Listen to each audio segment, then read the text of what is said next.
మనం ఈరోజు వివిధ పోటీ పరీక్షలకు సంబంధించినటువంటి అంశములలో మనము గణిత శాస్త్రం అనేది చాలా ముఖ్యమైనదని మనకు తెలుసు. ఆ గణిత శాస్త్రానికి సంబంధించినటువంటి సంఖ్యా వ్యవస్థకు సంబంధించినటువంటి అంశాన్ని మనము ఈ ఎపిసోడ్లో అధ్యయనం చేయడం జరుగుతుంది. దానిలో ముఖ్యంగా చాలా ముఖ్యమైనటువంటి అంశము కరణులు. కాబట్టి కరణుల గురించి ఈరోజు మనం తెలుసుకుందాం. ఈ సంఖ్యా వ్యవస్థను మనము నెంబర్ సిస్టమ్ అని కూడా అంటారు. కరణి అనే భావన గురించి మొట్టమొదట మనము అధ్యయనం చేద్దాం. కరణి అంటే ఏమిటి? దీన్నే ఇంగ్లీష్లో సర్డ్ అని కూడా అంటారు. ఇప్పుడు మనము ఎన్ అనేది ఒక సహజ సంఖ్య, ఏ అనేది ధన అకరణీయ సంఖ్య. అయితే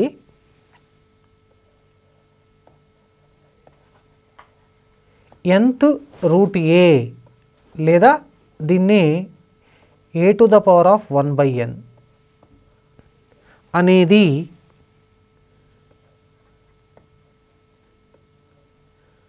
అకరణీయ సంఖ్య కాకపోతే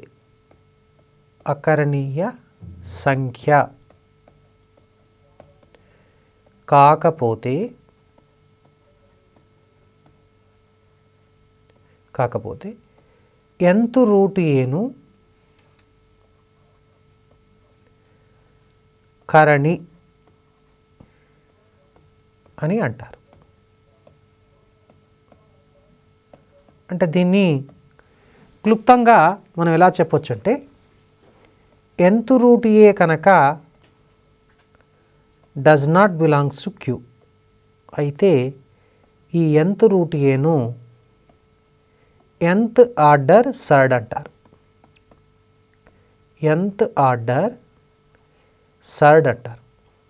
అంటే nవ తరగతి కరణి అని అంటారు. దీన్నే మనం ఏమనొచ్చు అంటే nవ తరగతి కరణి అని అంటారు. ఈ కరణుల యొక్క రకాలు ఎలా అంటే ఒకసారి ఉదాహరణ గమనిద్దాం. రూట్ 2, క్యూబ్త్ రూట్ 2, 4th రూట్ 2, అదేవిధంగా 5th రూట్ 2. సో ఈ విధంగా రాసుకుంటూ వెళ్తే nth root A does not belongs to Q అనుకుందాం.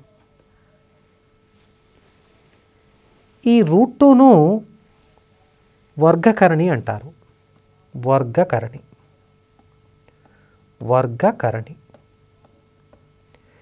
దీన్ని గణకరణి అంటారు.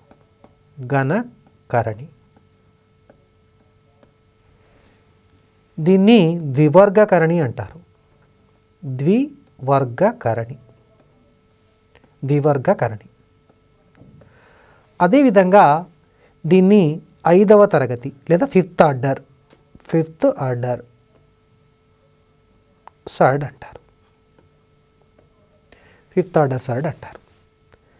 ఈ విధంగా మనం ఏంటంటే ఒక కరణి యొక్క తరగతుల ఆధారంగా మనం ఈ విధంగా మనము కరణులను కూర్చి తెలుసుకోవచ్చు. వర్గకరణి, ఘనకరణి, ద్వివర్గకరణి, 5వ తరగతి కరణి. దీన్నే ఏమంటారంటే సాధారణంగా nవ తరగతి కరణి అని మనం అంటాం. అదేవిధంగా మరికొన్ని కరణుల గురించి మనం చర్చించుకుందాం. ఇప్పుడు ఒక కరణి చూద్దాం. రూట్ 2, 5 రూట్ 2 అనే 2 కరణలు తీసుకుందాం. ఇప్పుడు ఒకసారి 5 రూట్ 2ను రూట్ 2 చేత భాగహారం చేద్దాం. రూట్ 2 కొట్టివేయబడుతుంది, 5 వస్తుంది. ఈ 5 అనేది మనకు కరణీయ సంఖ్య అని తెలుసు. అంటే ఈ 2 కరణుల యొక్క నిష్పత్తి మనకు అనేది ఒక అకరణీయ సంఖ్య.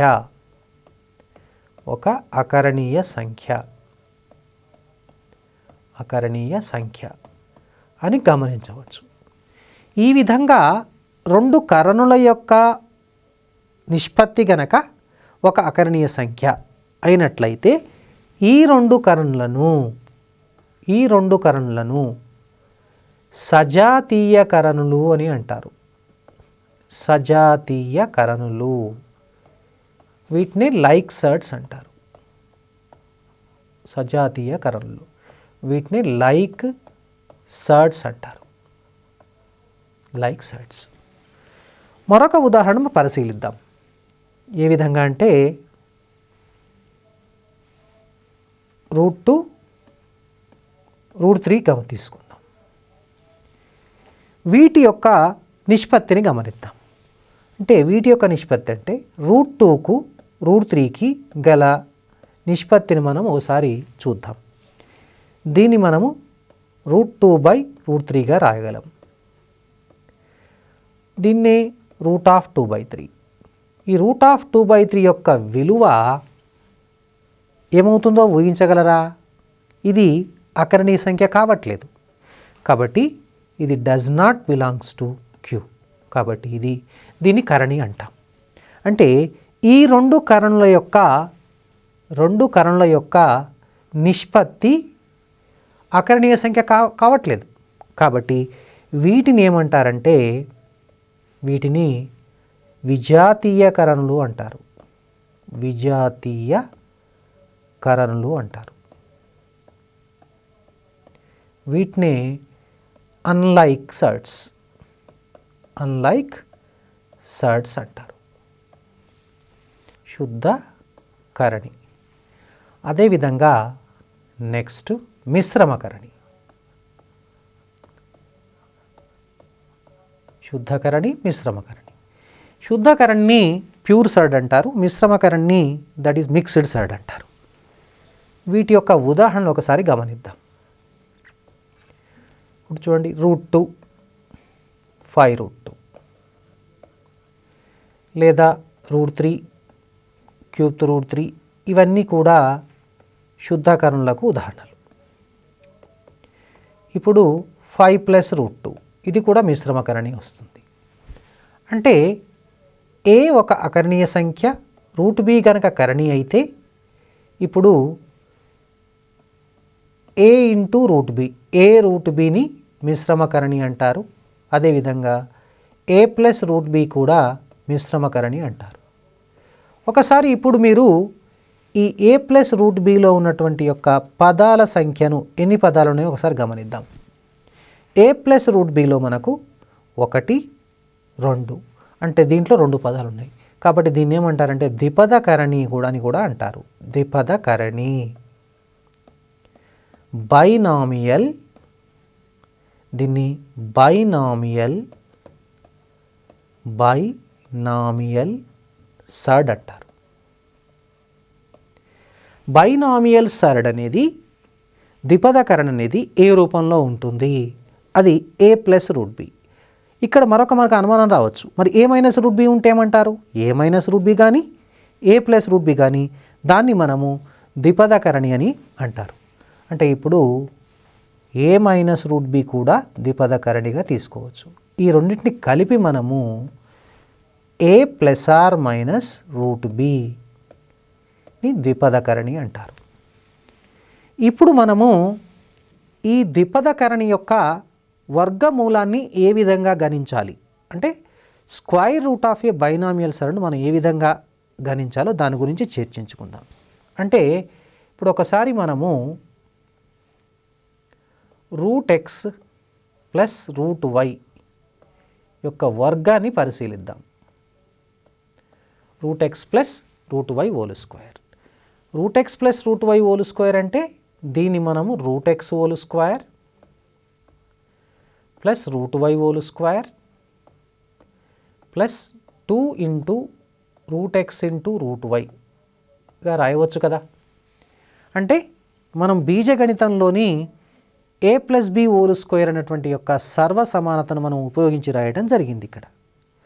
అంటే √x² మనకు x అని తెలుసు, ఇది y ప్లస్ దీన్ని 2√xyగా రాయవచ్చు.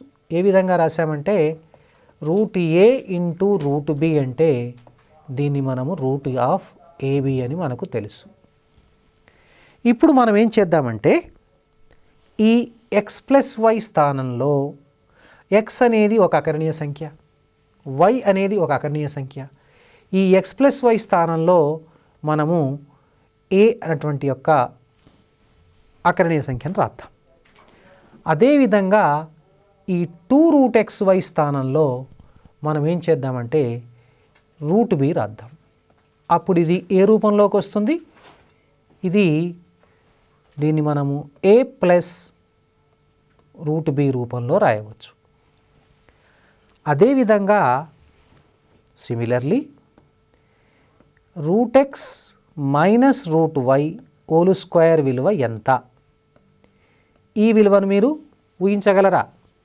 ఈ విలువ ఎంత అవుతుంది? ఎస్, మనకు తెలుసు. ఈ విలువ X plus Y minus 2 root X why.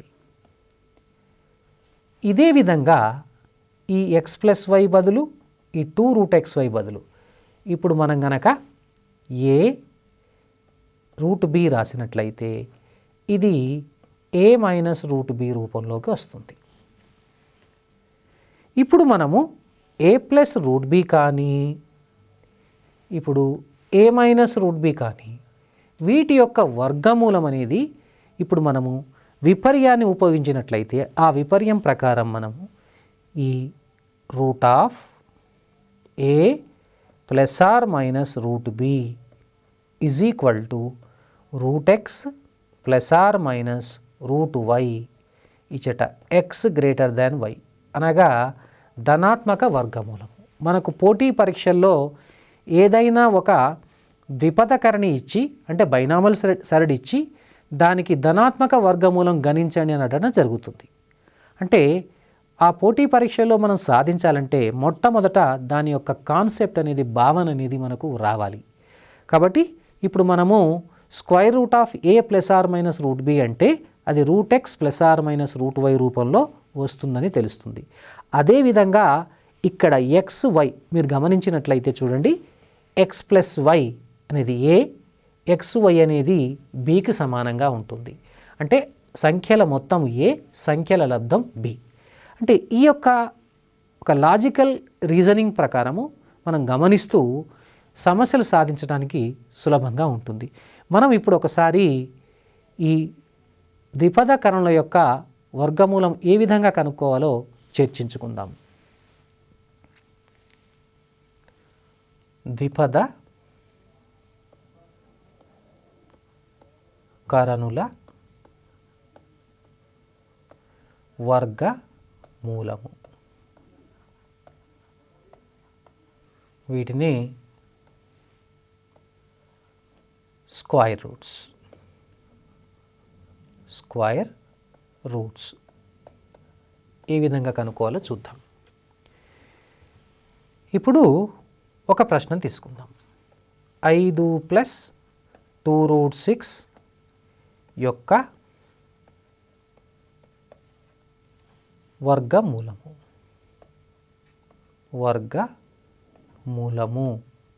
అంటే ధనాత్మక వర్గమూలము. ఇప్పుడు దీన్ని మనము సాధన ఏ విధంగా చేయాలో చూద్దాం. Square root of 5 plus 2 root 6. ఇప్పుడు మనము ఒకసారి square root of A plus B plus 2 root AB తీసుకుందాం. దీన్ని మనము square root of root A plus root B whole స్క్వేర్గా రాయవచ్చు. అంటే దీని యొక్క విలువ root A plus root B అవుతుందని మనకు తెలుసు. కాబట్టి ఈ సమస్యను పరిశీలన ద్వారా మనం డైరెక్ట్గా ఆన్సర్ రాయడానికి అవకాశం ఉందండి. ఎలా అంటే ఇప్పుడు ఒకసారి మీరు ఈ 6 విలువను గమనించినట్లయితే, అదేవిధంగా 5 విలువను, అంటే 2 సంఖ్యల యొక్క లబ్ధము 6, మొత్తము 5. అంటే చూడండి, 6ను మనము 2 సంఖ్యల యొక్క లబ్ధము 3 ఇంటూ 2గా రాయవచ్చు. 5ను మనము 3 ప్లస్ 2గా రాయవచ్చు. అంటే ఇప్పుడు ఈ సమస్యను మనము ఈ విధంగా రాయవచ్చు. 3 + 2 + 2 √3 × 2గా రాయవచ్చు. అంటే ఇప్పుడు మీరు జవాబును ఊహించగలరు.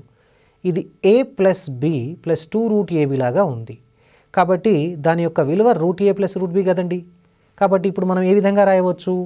ఇక్కడ a విలువను ఇక్కడ 3గా తీసుకోవచ్చు, 2ను bగా తీసుకోవచ్చు. అప్పుడు మనకు విలువ ఎంత అయ్యే అవకాశం ఉంది? ఇప్పుడు మనము ఒకసారి చూసినట్లయితే 3 + 2 = దీన్ని మనము √3 + √2గా జవాబు రాయవచ్చు. అదే మాదిరిగా ఇప్పుడు √5 - 2√6 గనక అడిగినట్లయితే దాని జవాబు మీరు ఇప్పుడు చెప్పగలుగుతారు. ఎంత అవుతుందండి? అది √3 - √2. ఇప్పుడు మరొక సమస్యను మనము 7 + 4√3 యొక్క వర్గమూలము.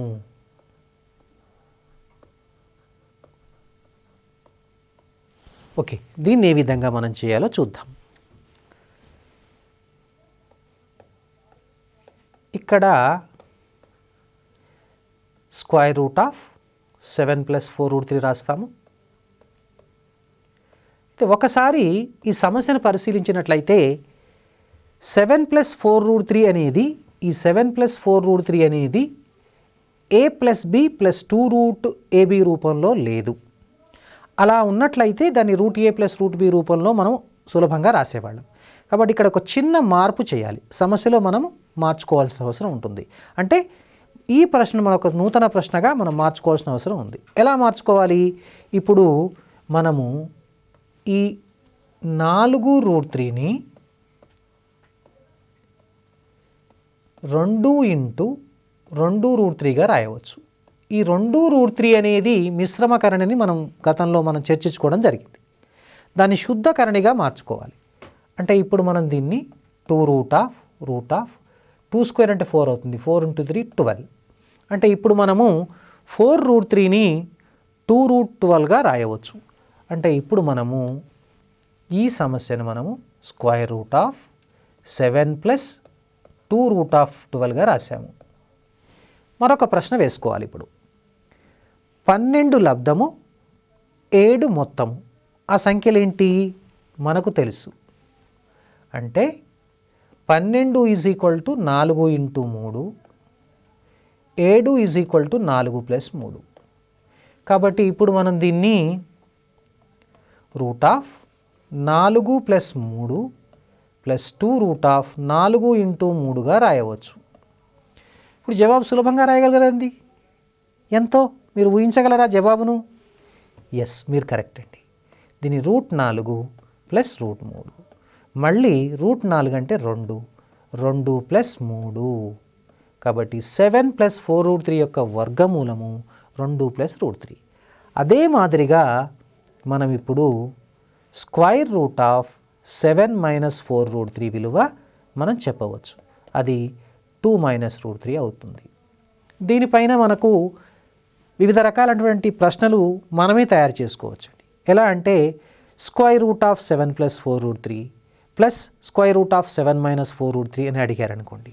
అంటే ఏ విధంగా అంటే చూడండి, సో ఇలాంటి కొన్ని అదనపు సమస్యలు కూడా వచ్చే అవకాశం ఉంటాయి.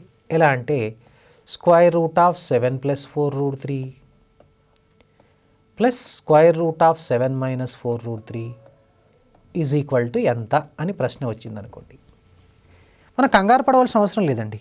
ఎందుకంటే √7 + 4√3 కనుక్కుంటే √7 - 4√3 యొక్క విలువ కనుగొన్నట్టే కదా. అంటే ఇప్పుడు మనకు దీని విలువ ఇక్కడ చూడండి ఏ విధంగా రాయవచ్చు? 2 + √3 +2 - √3 అవుతుంది. తద్వారా √3 క్యాన్సిల్ అవుతుంది, 4. ఇదే ప్రశ్నను మనం విభిన్న పోటీ పరీక్షల్లో గనక ప్రశ్నల సరళిని గమనించినట్లయితే అక్కడ option A, option B, option C, option డిలో 4 అనే పదం ఉండదు. అక్కడ ఎలా ఉంటుందంటే కరణీయ సంఖ్య, అకరణీయ సంఖ్య, లేకపోతే శుద్ధ వర్గము, ఇలాంటి యొక్క ఆ ప్రశ్న డైరెక్ట్గా ఇవ్వకుండా డైరెక్ట్గా ఇవ్వకుండా ఇండైరెక్ట్గా ఇచ్చే అవకాశం ఉంది. కాబట్టి కొద్దిగా వాటిని గమనిస్తూ మనము ఆప్షన్ చూస్ చేసుకోవాల్సిన అవసరం ఉంటుంది. అదేవిధంగా మరొక ప్రశ్న మనం చూద్దాం. ఇప్పుడు square root of 7 + 4√3 minus square root of 7 - 4√3 అడిగారు అనుకోండి.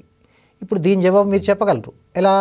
2 + √3 - 2 + √3 అవుతుంది. 2 క్యాన్సిల్, దీని విలువ √3. సో ఈ విధంగా అదనపు ప్రశ్నలు కూడా మనము ఊహించవచ్చు ఎలాంటి ప్రశ్నలు వస్తాయనేవి. సో మరొక ప్రశ్నను మనము పరిశీలిద్దాం. 4 - √15 యొక్క వర్గమూలము. తద్వారా మనము 4 - √15 యొక్క 4 + √15 యొక్క వర్గమూలాన్ని కూడా కనుక్కోవచ్చు.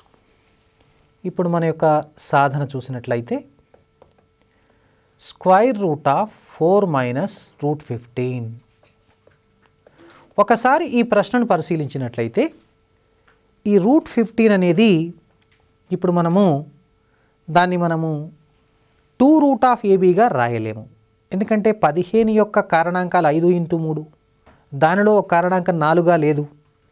కాబట్టి ఇప్పుడు దీన్ని మనము ఈ 4 - √15ని 2 చేత గుణకారం చేసి 2 చేత భాగించాలి. అంటే ఇప్పుడు మనం దీన్ని √8 - 2√15/2గా రాయవచ్చు. తర్వాత దీన్ని తిరిగి స్క్వైర్ రూట్ ఆఫ్ 8 - 2√15/√2గా రాయవచ్చు. గతంలో చర్చించుకున్నాం కాబట్టి ఇప్పుడు దీన్ని ఈ 15ను మనము ఎలా రాయవచ్చు అంటే 5 × 3, 8ని 5 + 3గా రాయవచ్చు. కాబట్టి ఇప్పుడు దీని యొక్క జవాబు మనకు ఎంత అవుతుందనేది మనము గమనించవచ్చు. √5 - √3/2 √2. ఇది √2 అండి, 2గా తీసుకోవద్దు, √2. ఇప్పుడు దీన్ని మనము √5/2 అంటే √5/2 - √3/2 వస్తుంది. ఇదే విధముగా స్క్వైర్ రూట్ ఆఫ్ 4 + √15 విలువ మీరు ఎంతో ఊహించగలరా? ఎస్, దాని విలువ √5/2 + √3/2 అవుతుంది. దీనిపైన మరికొన్ని నూతన ప్రశ్నలు మనం తయారు చేసుకోవచ్చు. ఎలా? Square root of 4 + √15 plus square root of 4 - √15, square root of 4 + √15 minus square root of 4 - √15. ఈ విధంగా ప్రశ్నలు అడగడానికి అవకాశం ఉందండి పోటీ పరీక్షల్లో.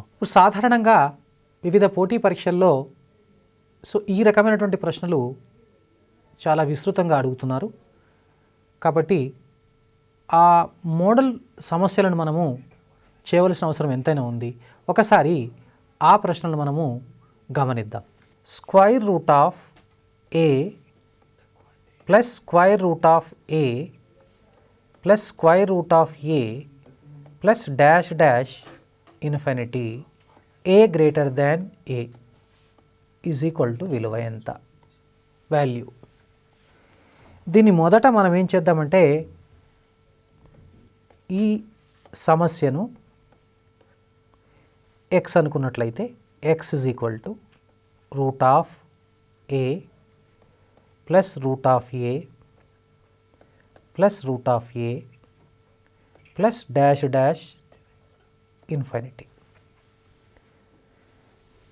ఇరువైపులా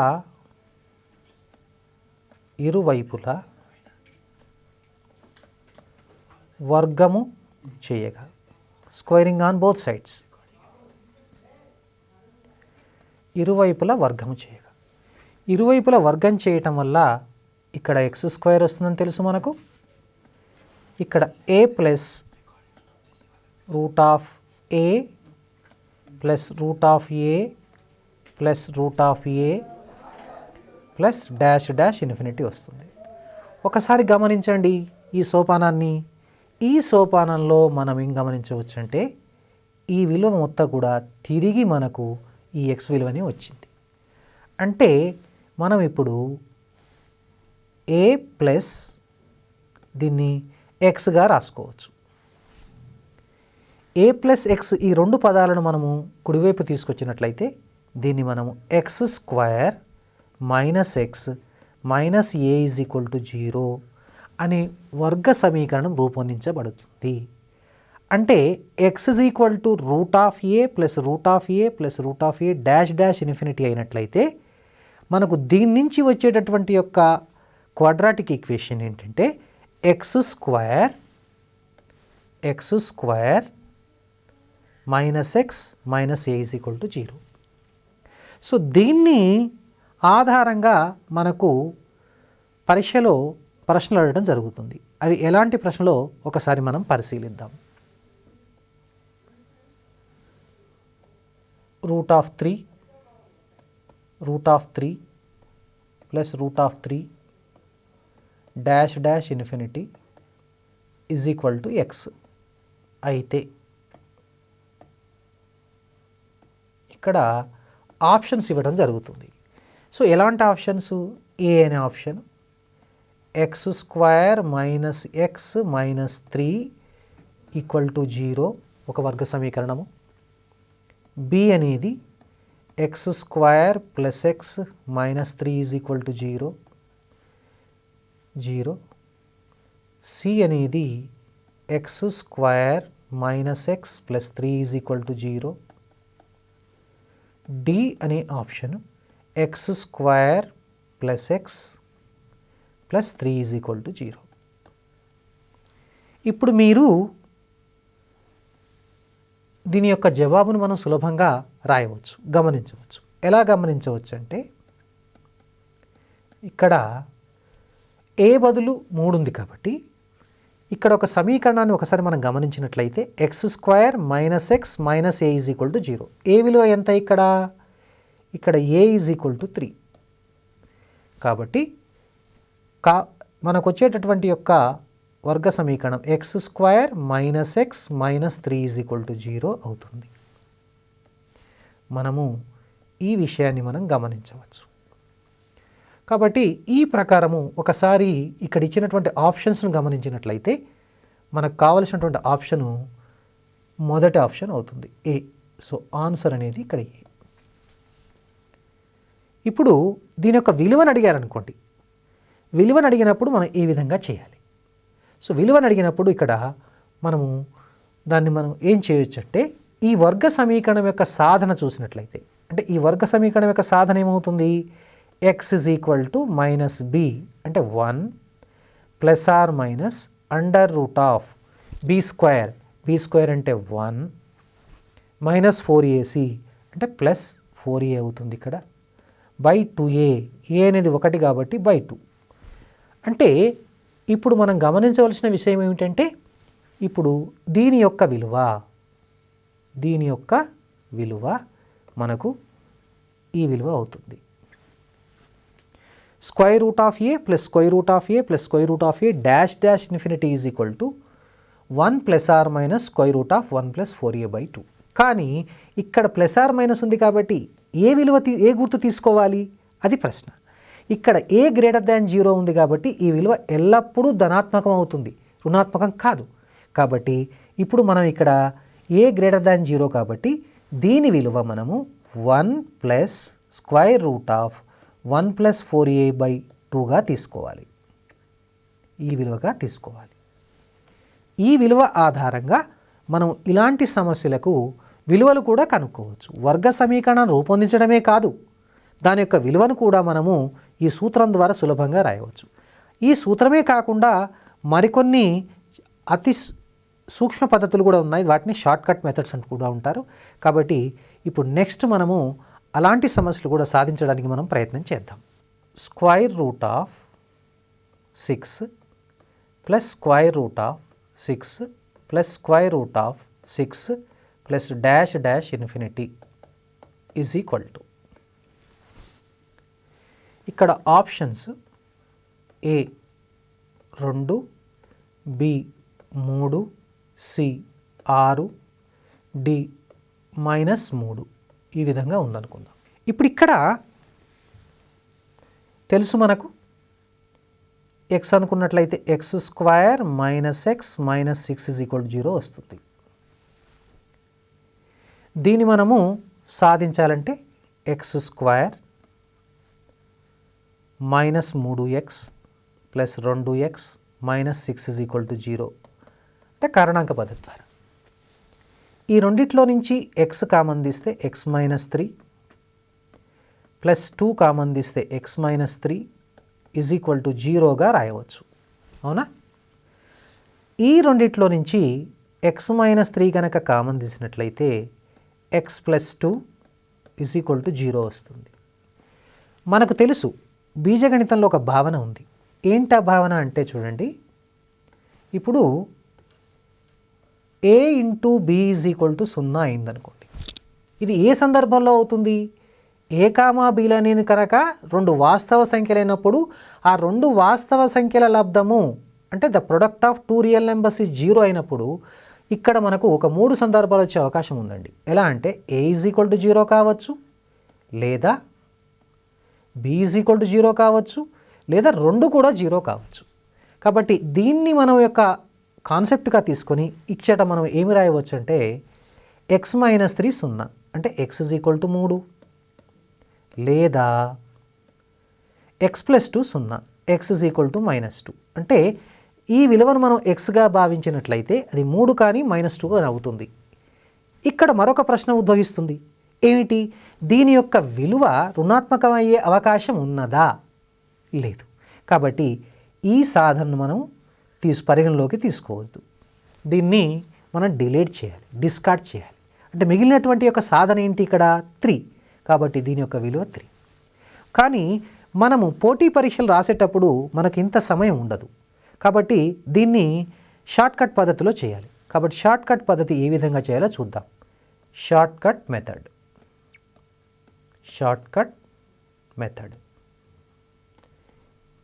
ఈ షార్ట్కట్ మెథడ్ ఏమిటంటే, ఇప్పుడు ఈ 6ను మనము 2 ధన పూర్ణ సంఖ్యల లబ్ధంగా రాయాలి. వరుస ధన పూర్ణ సంఖ్యల లబ్ధంగా రాయాలి. అంటే ఎలా రాయవచ్చండి? 3 × 2. మరి ఈ 3 2లో పెద్దది ఏది? 3 అని తెలుసు మనకు. కాబట్టి ఈ 3ను మనము జవాబుగా తీసుకోవాలి. కాబట్టి ఇక్కడ √6 + 6 + √6 -- విలువ 3 అవుతుందని గమనించవచ్చు. ఇంత సులభంగా మనం చేయడానికి అవకాశం ఉంది. ఇప్పుడు ఇక్కడ కరెక్ట్ ఆన్సర్ ఏంటండి? Yes, B correct answer. ఇప్పుడు x = 3 + √2 అయితే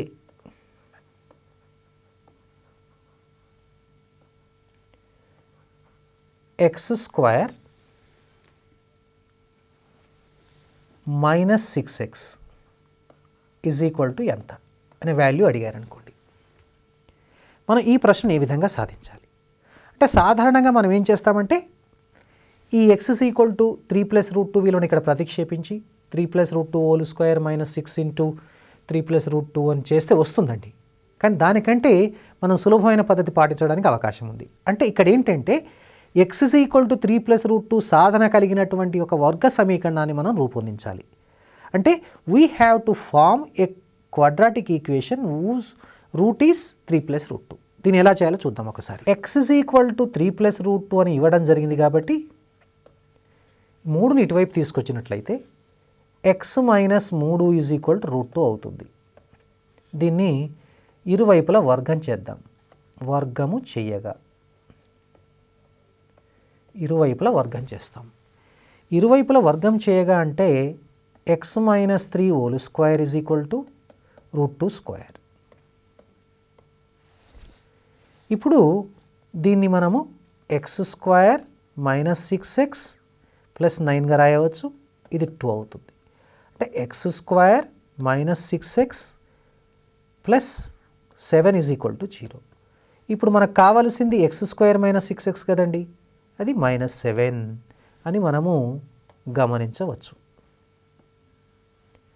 x = 5 + 2√6. అయితే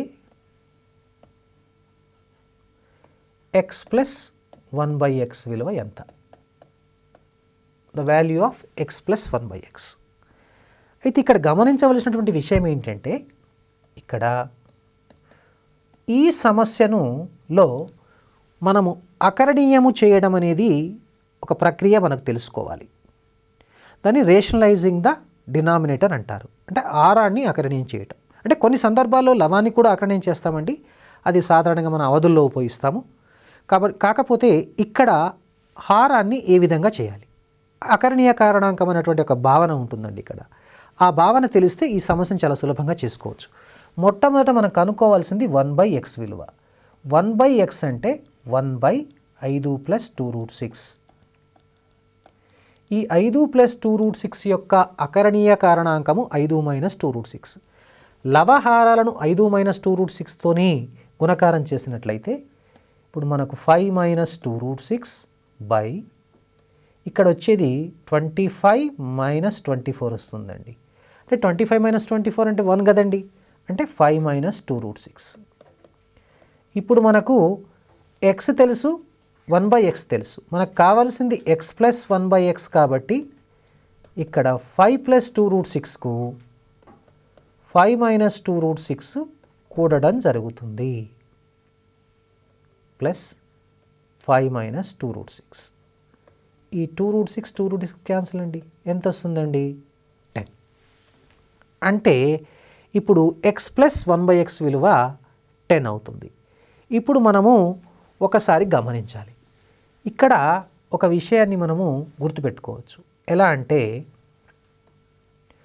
5 + 2√6 × 5 - 2√6 కనుక గుణకారం చేసామనుకోండి, 1 వస్తుందని మనకు తెలుసు. చూడండి, ఇక్కడ 25 - 24 1 కదా. అంటే రెండు సంఖ్యల లబ్ధం కనుక 1 అయితే వాటిలో ఒకదానికొకటి ఏమంటారంటే గుణకార విలోమాలు అంటారు, లేదా పరస్పరము గుణకార విలోమం అంటారు. ఆ రెండు పరస్పరం గుణకార విలోమాలు కాబట్టి అటువంటి సందర్భంలో ఎప్పుడైనా సరే ఒకదానిని xగా భావించినట్లయితే ఇంకొక దాన్ని 1/x అవుతుంది. ఆ రెండిటి మొత్తం ఏమవుతుందంటే చూడండి, 2 × 5 అంటే 10. అంటే ఇప్పుడు మనకు ఒక సాధారణీకరణ చేయవచ్చు.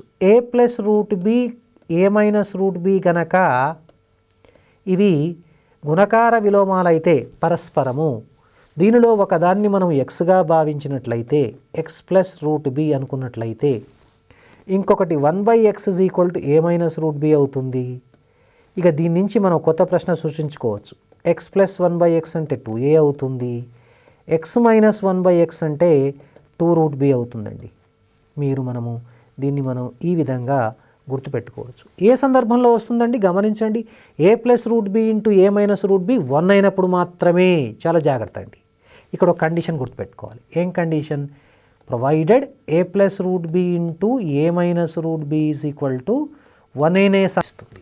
సో సాధారణంగా పోటీ పరీక్షల్లో మనకు సులభంగా వచ్చే సమస్యలే ప్రశ్నలు ఇవ్వడం జరుగుతుంది కాబట్టి మనం ఇలాంటి ఏమన్నా టెక్నిక్స్ ఉన్నాయా, దాంట్లో లాజిక్ ఉందా మనం గమనించాలి. ఆ గమనించినట్టయితే సమస్యను చాలా సులభంగా మనం చేసుకోవచ్చు. x + √y ³ యొక్క విలువను మనం గమనిద్దాం. ఇది ఒకసారి పరిశీలించినట్లయితే a + b ³ సూత్ర రూపంలో ఉంది. a + b ³ సూత్రం మనకు తెలుసు. దాన్ని మనం ఎలా రాయొచ్చు అంటే ఒకసారి రాద్దాం. ఇక్కడ a + b ³ ఈ బీజగణిత సర్వసమానతలు చాలా ఇంపార్టెంట్ అండి. వీటిని మనం ఎప్పుడు కూడా గుర్తుపెట్టుకోవాలి. దీన్ని a³ + b³ + 3ab × a + b ఈ విధంగా మనం రాయవచ్చు. అంటే ఆ ప్రకారం చూడండి, ఇక్కడ x³ + b³ అంటే √y³ + 3x √y × x + √y x + √y ఈ విధంగా రాయవచ్చు. దీన్ని సూక్ష్మీకరిద్దాం. x³ ప్లస్ ఇది y√y అవుతుంది, ఇది 3x² ప్లస్ 3xy. ఒకసారి జాగ్రత్తగా పరిశీలించినట్లయితే ఇక్కడ 2 పదాలేమో అకరణీయ సంఖ్యలు అవుతాయి, 2 పదాలేమో కరణులు అవుతాయి. అంటే వీటిని అకరణీయ సంఖ్యలు ఒక దగ్గరికి, కరణీయ భాగాల దగ్గరికి తీసుకొద్దాం. అంటే మీరు ఇక్కడ చూడండి, x³ దగ్గరికి 3xy, ఈ 2 ఒక దగ్గరికి. అంటే ఇప్పుడు మనం ఏ విధంగా రాయవచ్చు అంటే x³ ప్లస్ 3xy, దీన్ని అకరణీయ భాగము అని అంటారు. ప్లస్ ఈ రెండిట్లో నుంచి √y కామన్ తీస్తే y ప్లస్ 3x² √y అంటారు. అంటే ఈ భాగాన్ని అకరణీయ భాగం అంటారు, ఈ భాగాన్ని కరణీయ భాగం అంటారు. ఇప్పుడు మనం ఏం చేద్దామంటే అకరణీయ భాగాన్ని ఒక అకరణీయ సంఖ్య చేత, కరణీయ భాగాన్ని ఒక కరణీయ సంఖ్య చేత మనం రాద్దాం. అంటే ఎలా అంటే ఇప్పుడు దీని బదులు ఏగా రాద్దాం ఒక అకరణీయ సంఖ్య, దీని బదులు √b రాద్దాం. అంటే ఇప్పుడు మీరేం గమనించారు, x ప్లస్ √y యొక్క ఘనము ³ ఏ రూపంలో వస్తుంది, a ప్లస్ √b రూపంలో వస్తుందని గమనించవచ్చు. కాబట్టి దీన్ని మనము ఈ విధంగా రాయవచ్చు, a ప్లస్ √b రూపంలో ఉంటుంది. మరి అదేవిధంగా x మైనస్ √y యొక్క ఘనం ఏ రూపంలో వస్తుందో చెప్పగలరా? అది a మైనస్ √b, అంటే దీని యొక్క సంయుగ్మకరణి అవుతుంది.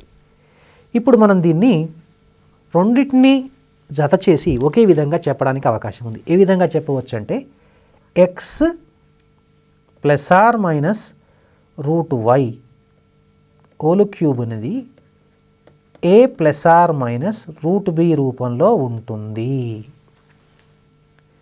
ఓకే, అంటే దీని యొక్క విపర్యంగా రాసినట్లయితే మనము విపర్యము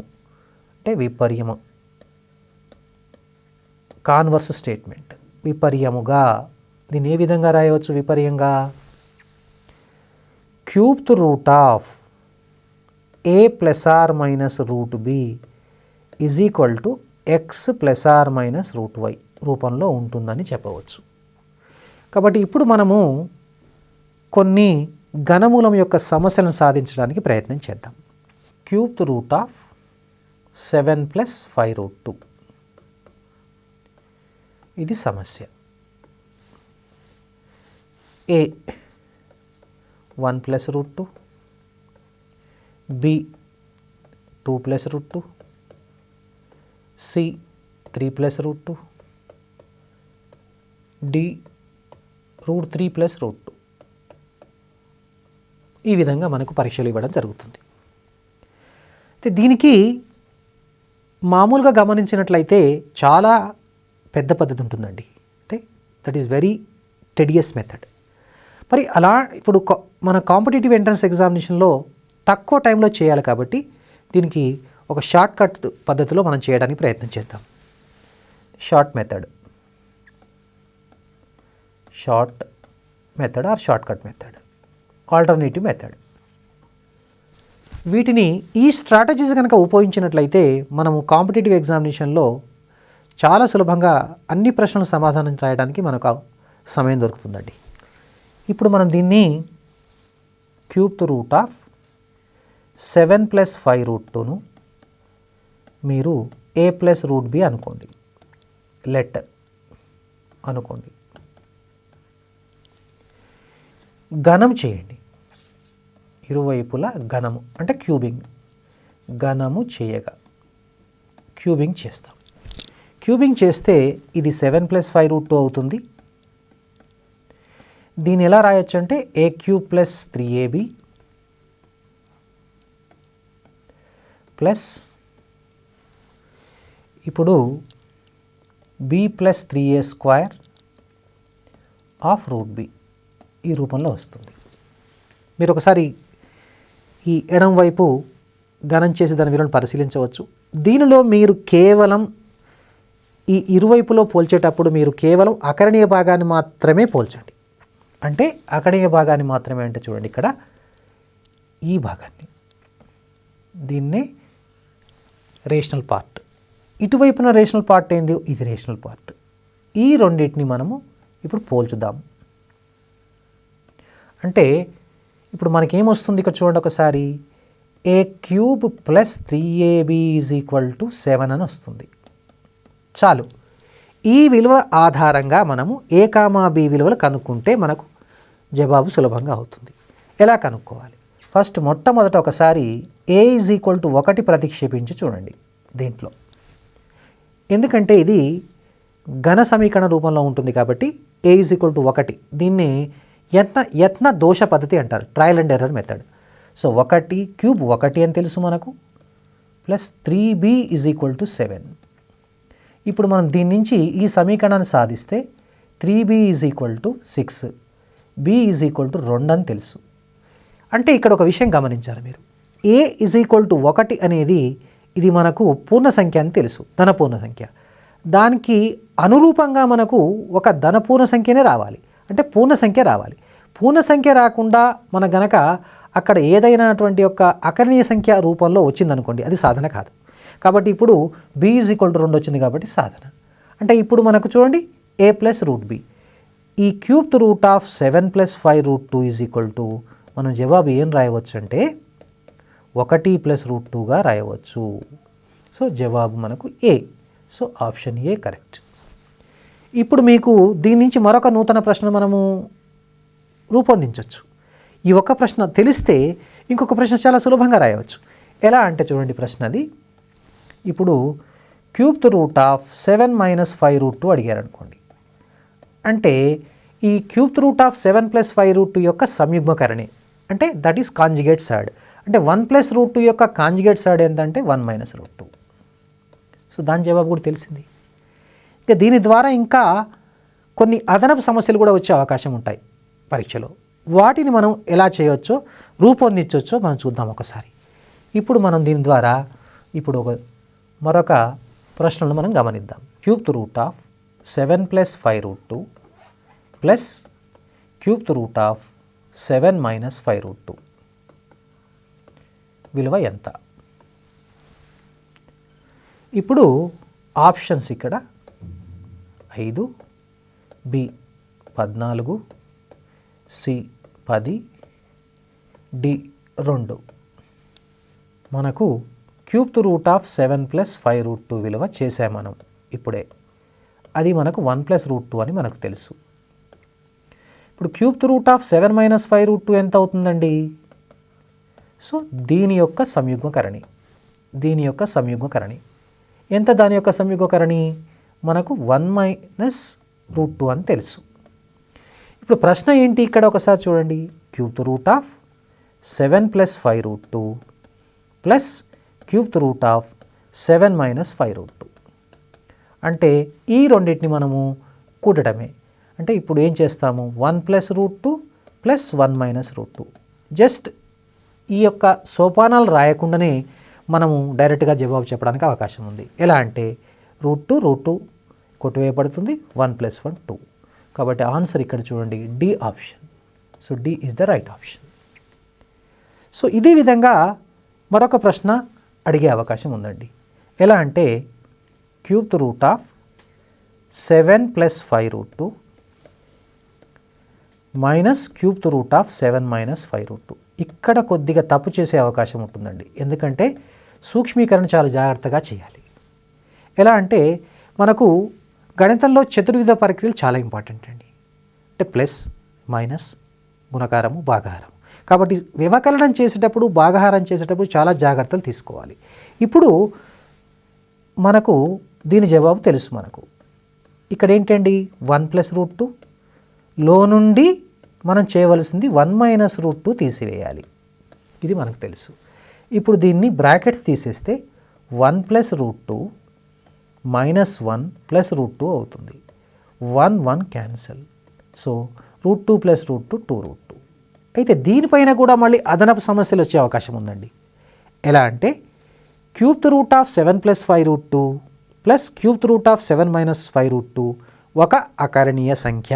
అవునండి, cube root of 7 plus 5√2 plus cube root of 7 minus 5√2 అంటే అని కాకుండా cube root of 7 plus 5√2 minus cube root of 7 minus 5√2 అడిగారు అనుకోండి, అది ఒక కరణి అవుతుంది.